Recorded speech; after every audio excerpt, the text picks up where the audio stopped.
हमारे seasonal teachers जो हमारे गुज्जर भाइयों के बच्चों को पढ़ाते हैं सर, 6 महीने उनको तनख्वाह मिलती है और 6 महीने के बाद उनका कोई हिसाब नहीं होता। स्टेट फॉरेस्ट कॉरपोरेशन के एम्प्लॉयज जिनको ना तो 6th पे कमीशन मिला, ना 7th पे कमीशन मिला और ना ही उनकी पेंशन को लेके कोई रूल है।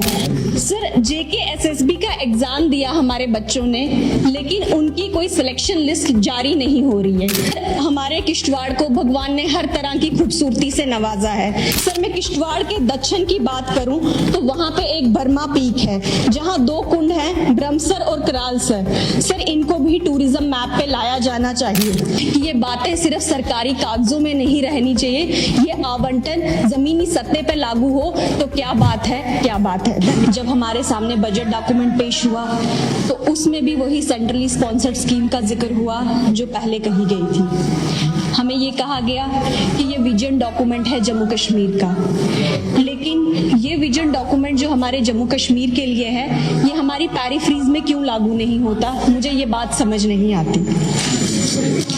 हमारे बहुत सारे लोग जो अपनी मांगों को लेके आज भी सड़कों पे हैं। हमारे युवा अपनी जायज मांगों को लेके आज भी अपनी बात कहने को हिचकिचा रहे हैं। कई बार वो नेताओं के दरवाजे खटखटाते हैं, मुझे समझ नहीं आता सरकार कौन सा सायरन बजा के निकल जाती है जो उनकी आवाज हमें सुनाई नहीं देती।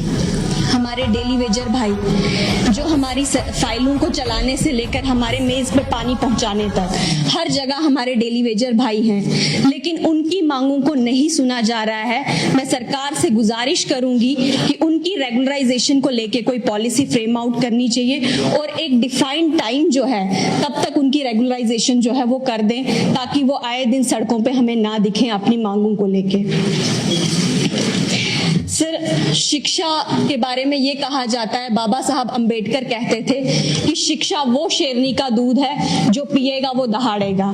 लेकिन जब मैं जम्मू कश्मीर की शिक्षा व्यवस्था देखती हूँ तो सरकारी स्कूलों में केवल वही बच्चे पढ़ते हैं जिनके पेरेंट्स के पास पैसे नहीं। सर, बड़ा दुख होता है ये देख के। हमारे सत्ता पक्ष के लोग हैं, उनको बहुत बार मुझसे ये शिकवा रहता है कि मैं उनको कभी सपोर्ट नहीं करती। अगर वो शिक्षा को लेके एक ऐसा बिल लेके आए, चाहे वो नेता हो, चाहे MLA हो, चाहे मिनिस्टर हो, चाहे DDC हो, चाहे BDC हो, चाहे पंच हो, चाहे सरपंच हो, वो बिल लेके आए कि सभी के बच्चों को सरकारी स्कूलों में पढ़ना है, सभी अफसरों के बच्चों को सरकारी स्कूलों में पढ़ना है, हम उनका समर्थन करेंगे। शायद जब मैं जम्मू कश्मीर की सड़कों को देखती हूँ तो वो हालात बयां करते हैं कि जम्मू कश्मीर में हम क्या देख रहे हैं। शायद इतनी परिपक्व मैं नहीं हुई कि मैं भी सायरन बजा के निकल जाऊं और उनकी आवाजों को नजरअंदाज कर दूं। खैर, ये जो भी है वो हमारी जिम्मेवारी है, चाहे MTS के एम्प्लॉयज हों, चाहे हमारे डेली वेजर भाई हों, चाहे हमारी आंगनवाड़ी वर्कर्स हों, जिनके बारे में ये कहा गया कि हम उनकी इज्जत करते हैं, हम उनका सम्मान करते हैं, लेकिन सिर्फ सम्मान से उनका पेट नहीं भरने वाला, उनकी सैलरी को बढ़ाया जाना चाहिए।